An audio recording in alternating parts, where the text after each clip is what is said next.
Good afternoon. Welcome to Navigating Nano, and this is our season 3. And here we are joined by Dr. Heather Miller, a professor in biochemistry from High Point University. Welcome to Navigating Nano, and feel free to talk to us. We are going to talk to you. Okay. Ask you questions. Great. But Thank you. Thank you for having me. This has been great today. Yes, and that is the beauty of having this session. The first question is just, could you please tell us a little bit about yourself? And could be a personal or, professional sort of experiences, but just we want to know you a little bit more. Sure. Yeah. So although I've been in North Carolina now for half my lifetime, I didn't grow up here. I grew up in Pennsylvania, in a really rural area also.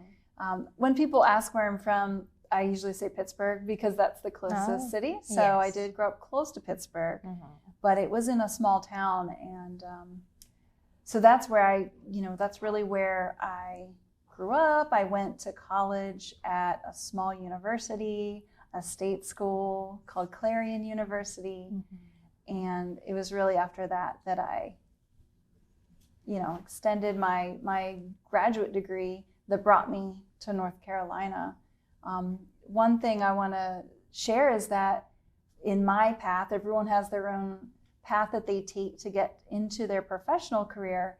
Mine was one where I was a first generation college student.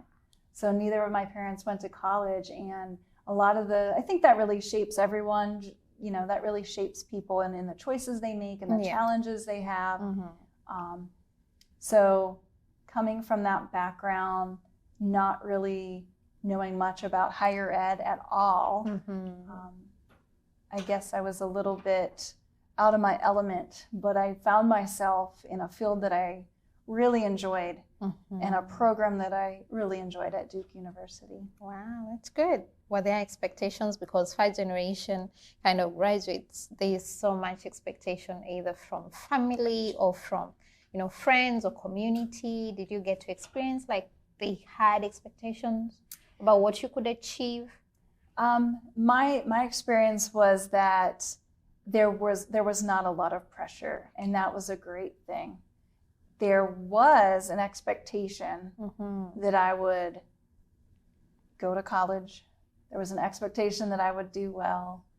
But it was really impressed upon me that education is really the way to grow, and education is really the ticket to really a higher quality life. And so that's something I took seriously. Yeah. But there wasn't any pressure to be a certain profession or to go to a certain school. Luckily, that wasn't there. That was up to me to do what I wanted to do. And that was research or getting into academia? I really looked back at my college experience with my professors and thought, that's the job I want to do. I want to work in academia. I want to teach. Like a lot of science students, I got involved in the lab. So once I started doing undergraduate research in college, that's when I was like, oh, this is really something I enjoy doing. Yeah. It was behind the scenes. And what I mean by that is, for most of my life, I wanted to be a pediatrician. I knew I liked science. I knew I liked math. And I thought a doctor would fit the bill. So for most of my life, I was thinking about going into becoming a pre-med. And then when I got to college, I realized there's a lot of other options, right? But, I didn't have exposure to a lot of other professions. Everyone has exposure to physicians. So they might think, well, if I like to help people and I like science, this sounds like a good match. But really, it's thanks to my mentors that I've had, especially at the undergraduate level, that really instilled a love of science in me, and seeing that I could help people. It could be medically relevant research. Yeah.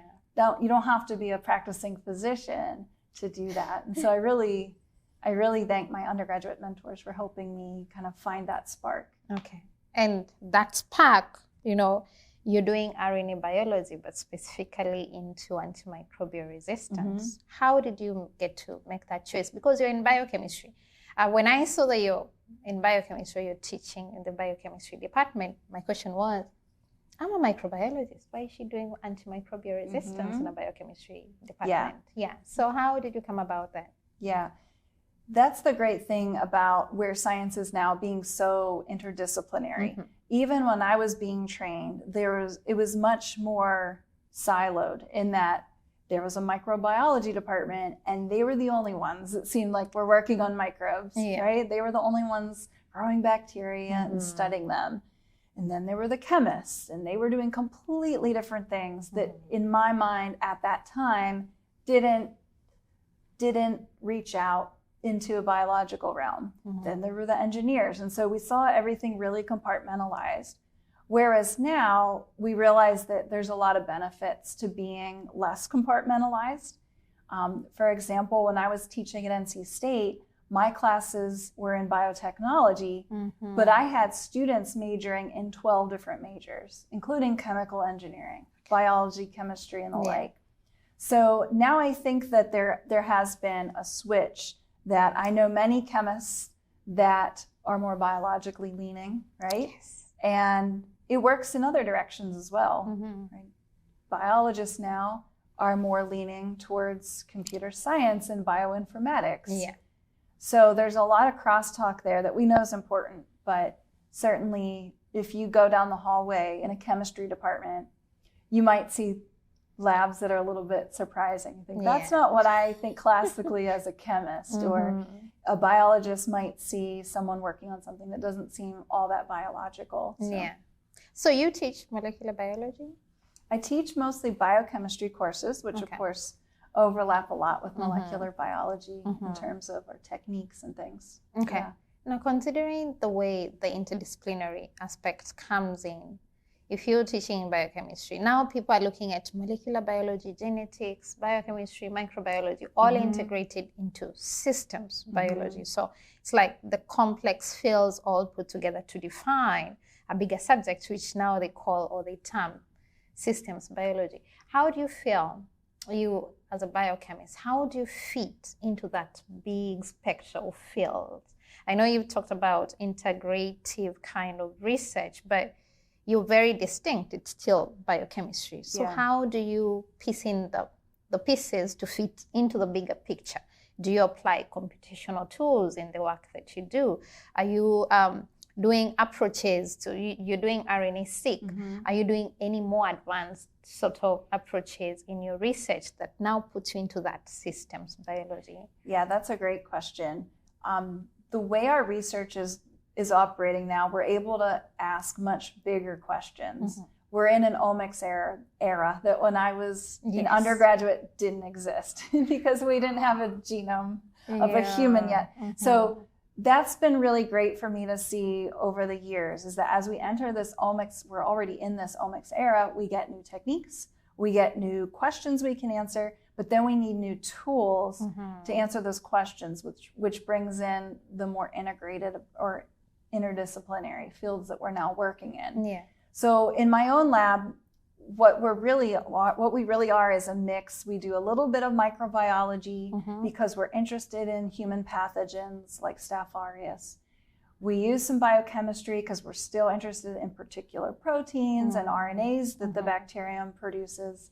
We use RNA-seq, so now we're getting into more high throughput approaches. Yes. So then the tool part comes in. Well, we need bioinformatics in order to make sense of all that data. Yeah. So it's kind of naturally evolved. As I've started this project, we started small with looking at one protein, a small number of genes. And as we expand our efforts, now we have to use these tools. We don't really have any other choice to make sense of the data. What's really fun is trying to see how the different effects we have are interrelated to each other. So no human, no set of two eyes can look through the data that we have manually. Yeah. So we need to rely on more and more advanced software. And of course, those tools are always changing too. So it's an exciting time to be part of all of this. Yeah. But it's a time where things are constantly evolving. So you have to be okay with learning new things and continuing to learn new things and new techniques. In our podcast, we've had guests who are doing artificial intelligence, machine learning, coming up with models that can make work easier for our kind of research, which is in vitro studies, wet lab kind of experiments. Do you see yourself integrating those kind of tools moving forward? I have thought about it, certainly, because artificial intelligence comes up in a couple different areas of my professional life. One of those is research. So in talking about big data sets, if there are ways that myself or a collaborator can more efficiently process those data sets, or perhaps just more quickly process these data sets, then that's going to be a benefit. It's not an area I have expertise in, but like I said, I'm aware that these are things that I might have to get out of my comfort zone a little, might have to expand my collaborative network so that we can keep up with this, right? It's already been unleashed, right? It's open now. And the second area where it comes up is actually in my teaching. So a great deal of my time is spent teaching undergraduates at High Point University. And in particular, I teach a class about scientific writing and scientific communication, where artificial intelligence came up most recently when I taught it. Because as you know, these tools can be utilized to generate text. And students, anyone out there, can use it to generate anything from a picture to a slideshow presentation to a term whole paper. Project, a thesis. Exactly, a whole thesis or a publication for a journal. So we had to have some really important, in my mind, conversations about ethical uses of artificial intelligence with our students. We do pride ourselves in saying we're going to educate our students for the world that is going to be, not just the world that it is right now. So in order to stay modern, we need to have those learning experiences for students while they're even in undergraduate, before they go off and are writing their own papers, their own grants, and those kinds of things. So I see it there as, of course, it's a cheating potential. We talk about academic dishonesty and AI quite a bit. And that has come up as well, because this is something that I tell our students, your faculty are learning about it as it comes, just like you're learning about it as it comes in real time. Interesting. And I think this is a big conversation everywhere. Everybody's talking about it. People are using it. The ethical use of it is what we don't know, but it's a big issue, especially for us in academia. I'll ask my audience to prepare the questions. So I'm getting there.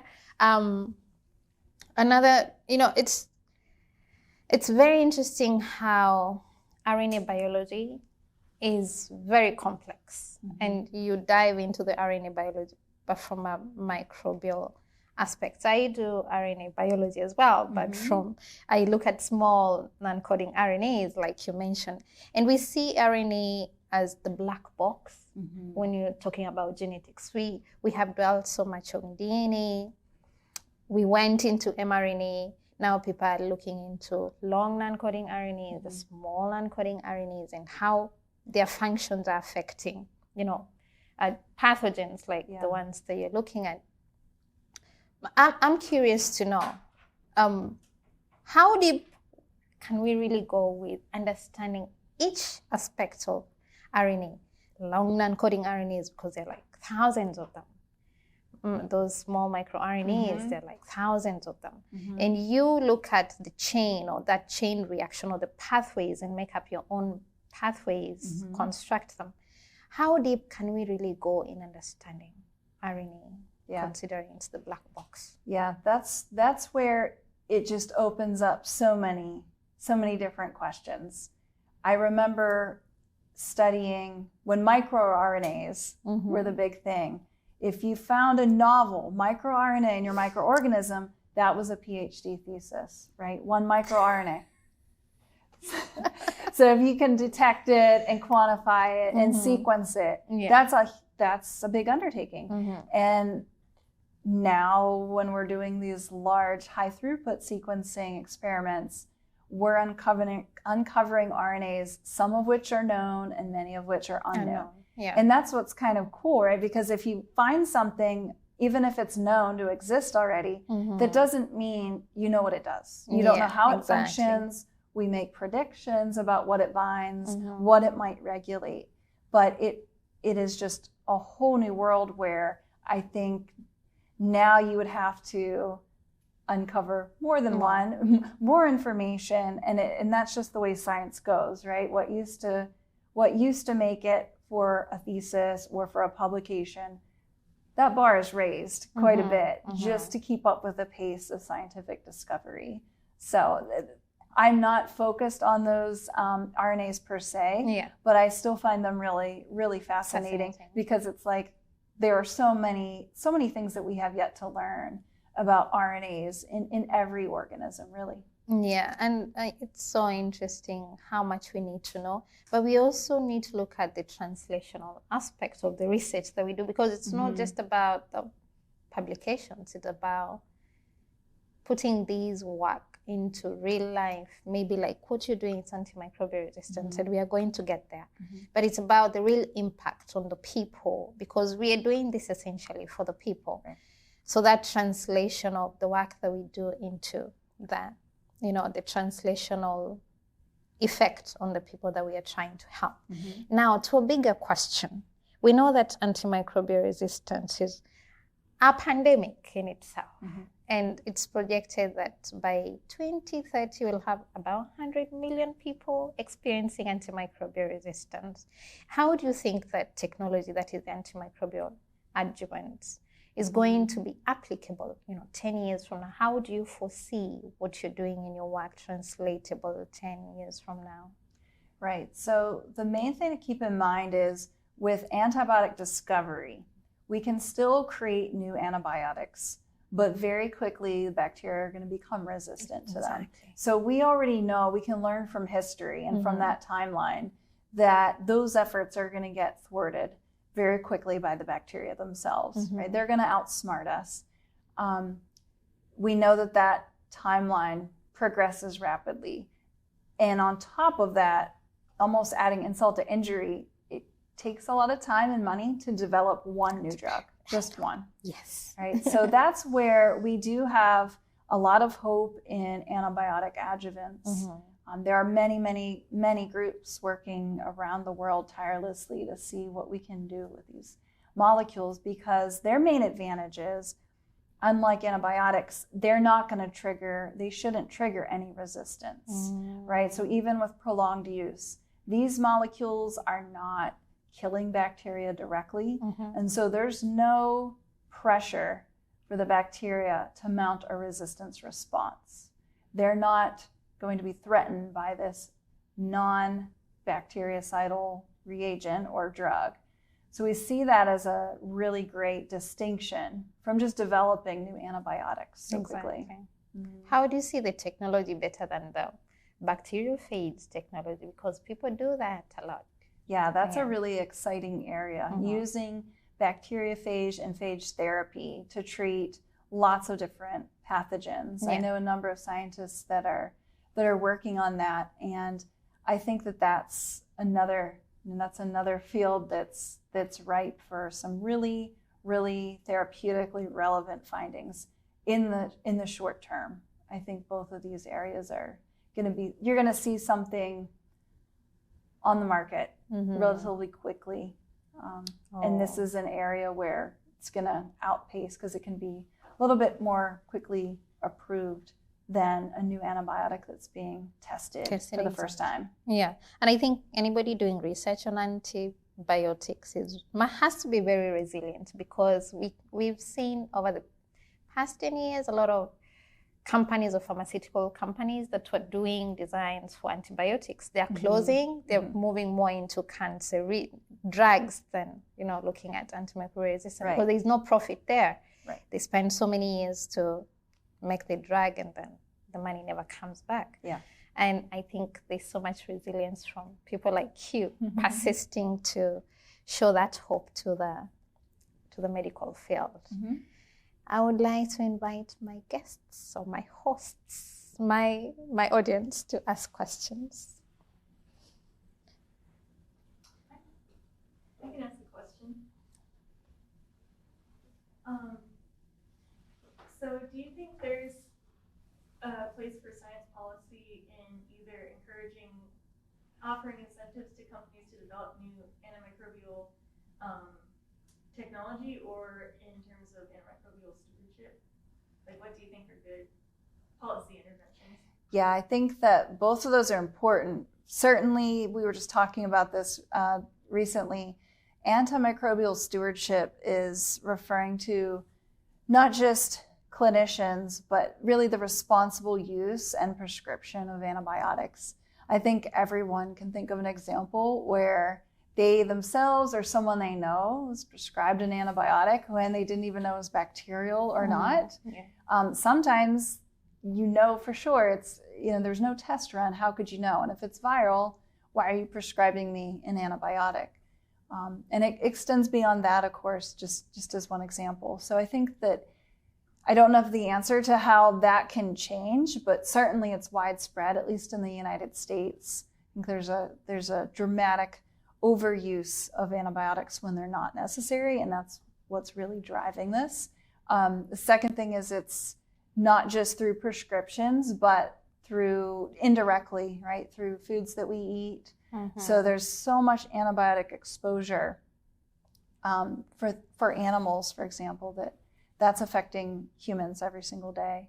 So yeah, there has to be some kind of reform to that to kind of push the needle in the right direction. We can be working against this, developing new drugs around the clock, but then there's this whole other piece of the puzzle that says, like, let's be more responsible about using antibiotics, period, so that we can make up some of this progress. I mean, just about a year ago, the CDC announced that this progress that we've been making as a country is basically halted.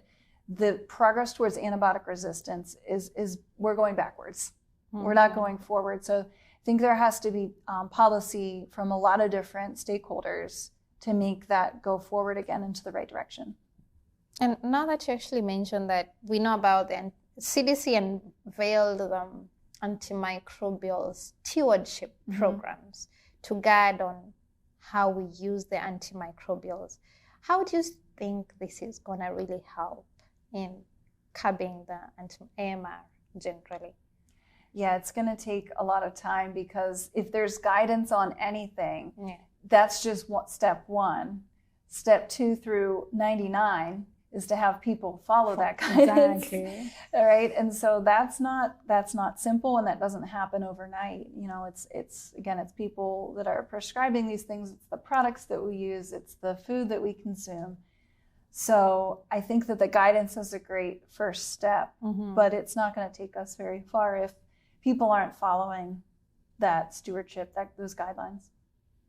Do we have I know I'm projecting. We do have sensitization programs, like where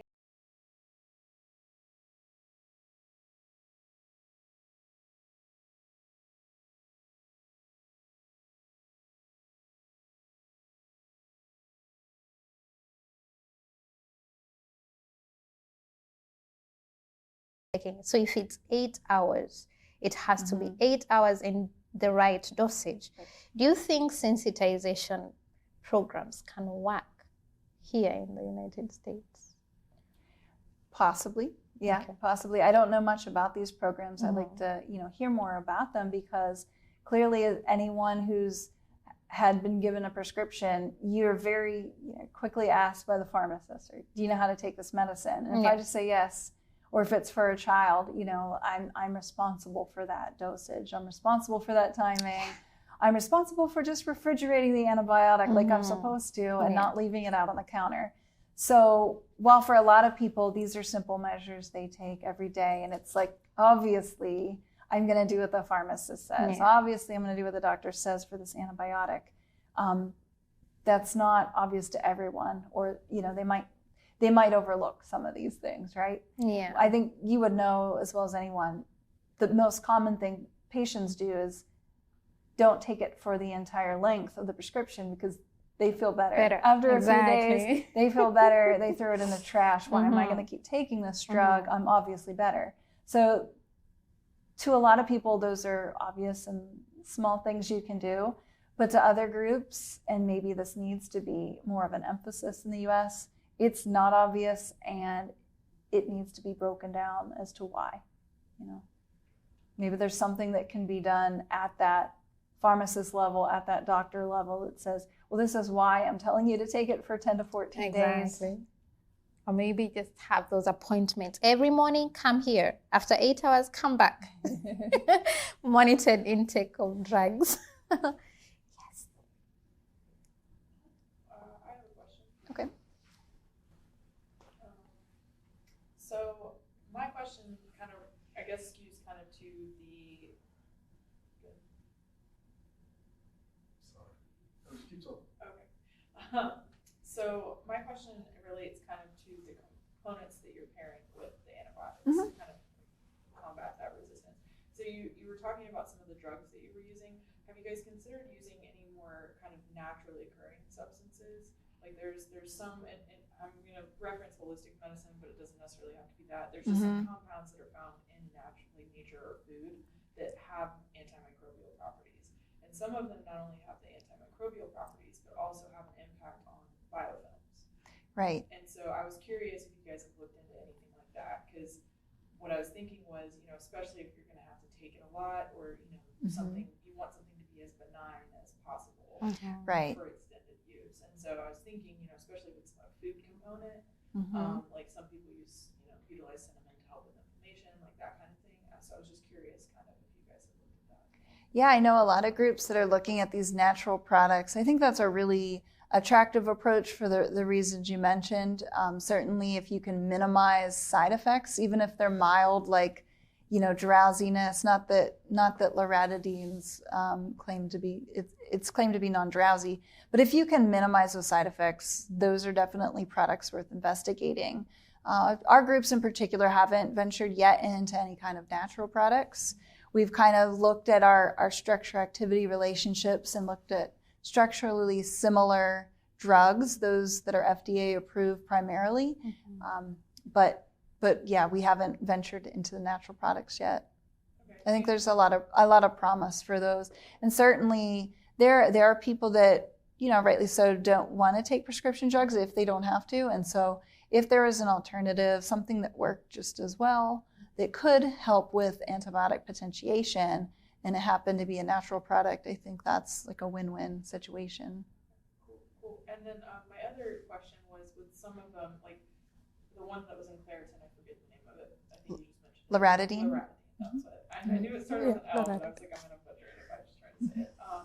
But I was curious, so I know with some allergy medications, with those antihistamines, sometimes if you're on it for extended use, it can kind of, your body can kind of develop some sort of, not necessarily resistance, but kind of almost immunity to it. It becomes less effective. Do you foresee maybe that having a negative impact?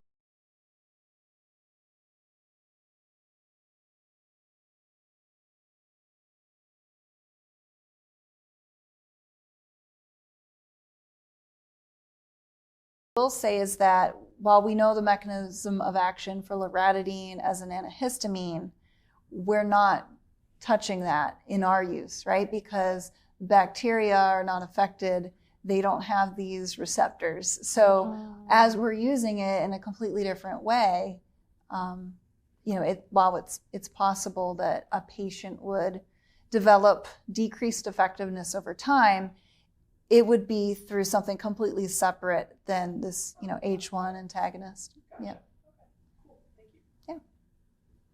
I have another question. So have you thought about collaborating with someone to do like pharmacokinetic, pharmacodynamic studies? Because I was wondering, like, the distribution in the body of the loratadine versus the antibiotic, like, do they target the same organs? And like, once you actually deliver it to a person, like, what do you end up actually having both of them present where the infection is? Yeah, those pharmacokinetic studies would be necessary probably first in a mouse model, just to learn more about dosage, about appropriate timing, about, like you said, where in the body these drugs are located and for how long. So those kind of answers, while we know we could look up that information about the drug separately, we're not at that point yet with our research. I was more curious on more of the bacterial mechanism. One hypothesis that has been there for a long time, at least since I remember, was this aspect of bacteria having jumping genes or transposons. Have you been curious to look at, like, if in the Staph aureus there are those jumping genes, because you're doing RNA-seq. Yeah. So you may notice some mutations that could be a representation of maybe a jumping gene.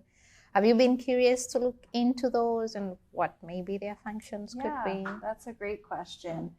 So we didn't look specifically, like we weren't hunting for these transposons, but we came across them indirectly. So imagine, you have all this data, and we do have RNA sequencing data as well as like whole genome sequencing of the strains that we're utilizing. So imagine you're interested in one particular gene and you go to find it, but there's something interrupting it. So we're seeing that, this is already known that this particular interruption is likely a transposon, or this interruption's from bacteriophage that's inserted itself into the genome. So we are coming across that more and more, just in a kind of a directed look if we know what we're looking for. But certainly if you took an undirected, unbiased look and try to see where those were, I know we would find quite a bit. Find quite a bit. Yeah, I hear that a lot. Like, I think that was an area I was really interested in, like looking at the jumping genes in AMR. I think we are closing. You as a woman in STEM, and you have been there for quite some time, and you have navigated being a researcher, you have published your work, you have been a mentor. What advice would you have for women like us also, want to be in your position, or maybe not in academia, but maybe in industry, but what advice would you have in that trajectory that you've had through academia? Now you're a professor, probably having even long-term goals in your lab. What advice would you have for us? So I believe firmly that you should never have one mentor. You should have many mentors. They should come from different realms. By that I mean, if you're a research scientist, you might have 2 mentors that you work with directly. But throughout your career, you can collect many mentors. They might be in different facets of your research. For myself, I'm also very enthusiastic about teaching in the classroom. So I'm going to have a teaching mentor or 3, and I'm going to collect these mentors over the years because they're really what their influence has shaped me a lot. Quite a bit. But that wouldn't have happened if it was one person, right? Because that one person has one experience. And I wanted diversity in the people that I was hearing from, their diverse perspectives. And I give that advice to my own students. I'm one of their mentors. I should not be the only one. I have my path and I have my opinions. And here's what I think would be your next step. But as an individual, you're really going to benefit if you have an entire network of diverse mentors. So they need to go out and seek those. They're not always easy. They don't just get delivered to you. Exactly. Here's your mentor. Here's your next mentor. You really have to develop those relationships. But the sooner you do that, I think the more benefits you reap from that. Okay. So it's all about mentorship. Mentorship. Okay. Maybe my second last question. The other one is not my question, but my last question is, what are some of the challenges that you faced so far, but you've been able to navigate them and made it to where you are? Some challenges, yeah. Well, if you're in science, you know that challenges are built in. They are par for the course. Yeah. I think that in particular, I made, and you might have mentioned this earlier, I made a pretty big transition in my research program. So